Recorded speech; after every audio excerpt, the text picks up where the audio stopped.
Anthony couldn't comprehend why his son, Mike, was coming home hungry every day.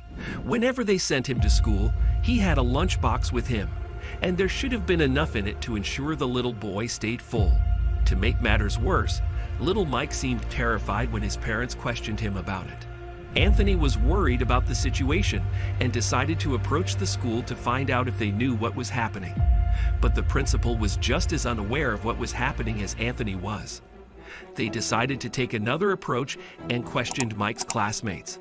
The other students told them that Mike never brought lunch from home. This information shocked Anthony to his core. He was confused by the fact that the other students were under the assumption that Mike didn't have food because the family was poor. He thought something must have happened in the hallway or while Mike was going to school. He addressed his concerns with the principal, who offered to help him find the truth. When Mike was called out of class and asked about the food, he started crying, which made his parents feel even worse. But he didn't offer up any information. It was the teacher who came in next that gave them a clue. She told Anthony and the principal that there was a new substitute teacher who was acting odd whenever he was near Mike. The principal immediately called the substitute teacher, Clive, into his office. And when he saw Anthony sitting there, his demeanor changed. The principal confronted Clive about Mike and his situation, but Clive said he had no idea what they were talking about. However, his act wasn't as convincing as he believed it was. The principal asked to speak to Clive privately, and Anthony agreed.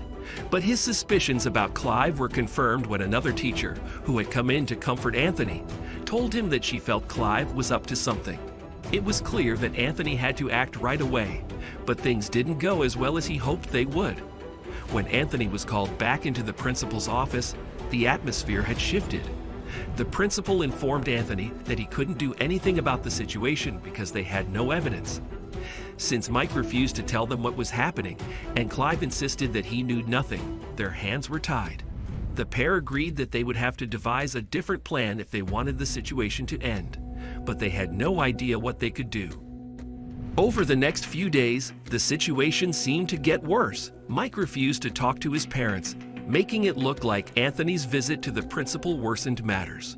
Anthony had had enough of waiting and decided it would be best to take matters into his own hands. The very next day, he drove to the school and confronted Clive.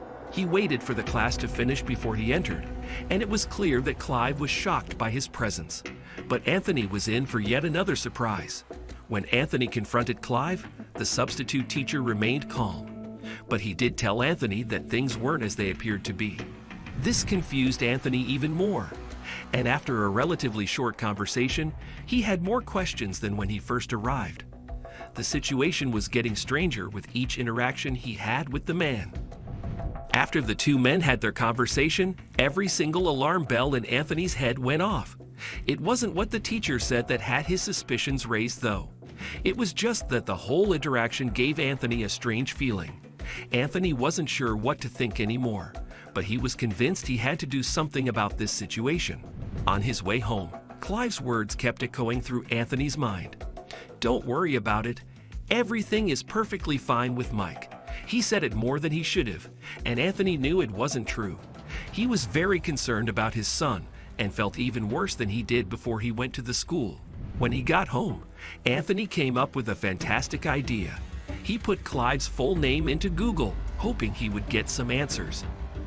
To his great astonishment, he could only find the man listed on one website. It was the primary school he had worked at before joining Mike's school. Clive was listed as one of the teachers on the school's website, but it also said he was no longer active there. However, that meant nothing to Anthony. He decided to call the school and hear what they had to say. But the information they gave him had his concerns shooting through the roof. Anthony couldn't contain his concern anymore, and during the family dinner, he asked Mike if Clive was doing something they needed to know about. Once again, Mike seemed terrified. The child was so scared that he was stuttering, but he said the exact same words that Clive said. Because of that, Anthony wasn't convinced. It was almost as if his son had been told what to say. Anthony knew that there was definitely something strange going on, and it all had to do with his son's teacher. He worried about the well-being of his son, just as any parent should. Why was his son keeping secrets from him? His lunch was missing every day, and he knew the teacher had something to do with it. He knew that he had to think of something quickly for the sake of his son. That's when Anthony began devising a plan. He had to think of something sneaky if he wanted to learn the truth surrounding his son's circumstances. He started with the principal. Maybe he could help him after all. Anthony was going to take his suspicions to the highest authority at the school. He knew that if he at least made the principal aware of the situation, something might come of it all. He had to at least try. What kind of father would he be if he didn't look out for his son's well-being? He'd find out soon enough what stance the principal was willing to take. Anthony made his way into the principal's office despite his assistant telling him he needed an appointment.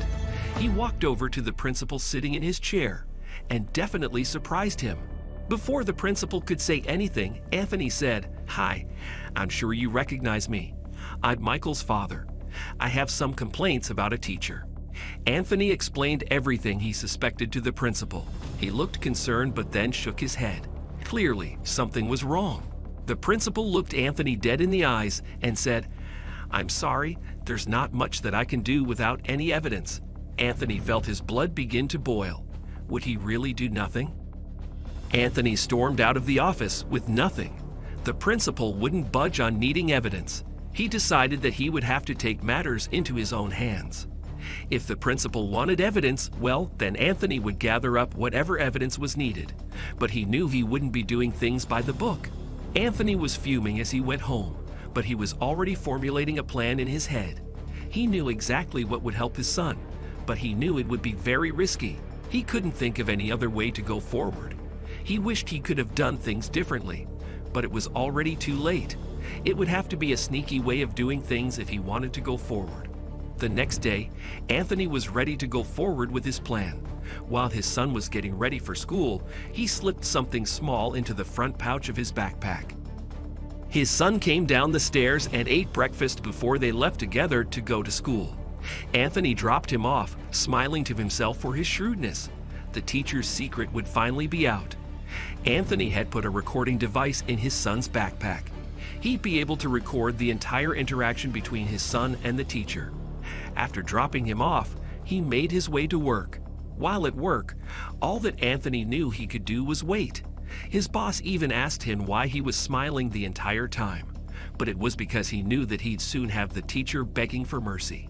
Later that day, Anthony picked up Mike from school and deftly swiped the recorder back from the backpack.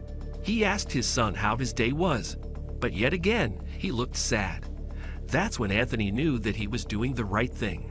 He took out the recorder and played it back, but when he heard the conversation between his son and his teacher, he knew what he had to do. Anthony called the principal and organized a meeting the next day. He explained that he had the evidence that would break the case wide open. Now all Anthony had to do was wait for that meeting. He was now as smug as ever and would ensure that the teacher's secret would be out. His son would end up begging him not to, but what kind of father could he be without protecting his son? The next day, after school, Anthony sat with Mike and the principal in his office. After waiting for 5 minutes, Clive, the teacher, came in as well. He looked surprised, as if he had no idea what was coming. Anthony smiled in satisfaction and asked the important question, "Should I play the recording for you, Principal?" Anthony got permission and started playing the recording. He watched the teacher go pale as he heard his voice come up on the recorder. He could tell that all of the blood had drained from his face. Finally, he would get what was coming to him for what he had done with his son. Anthony just sat back in satisfaction. Everyone couldn't believe what they heard. They heard Mike giving his lunch to Clive, but then they heard him calling up another boy. Clive then handed the food to the other child. After a second of confusion, Mike explained what was going on to the principal, but it would be the ultimate twist. Mike finally told everyone in the room the secret. He had collaborated with his teacher to give one of his classmates his lunch every day. This was because the child was too poor to afford his own lunch. Mike was happy to give up his food for a less fortunate student, and Clive was proud of him for doing so.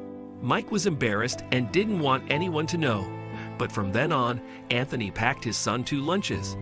In order to protect the privacy of those depicted, Some names, locations, and identifying characteristics have been changed and are products of the author's imagination. Any resemblances to actual events, places, or persons, living or dead, are entirely coincidental.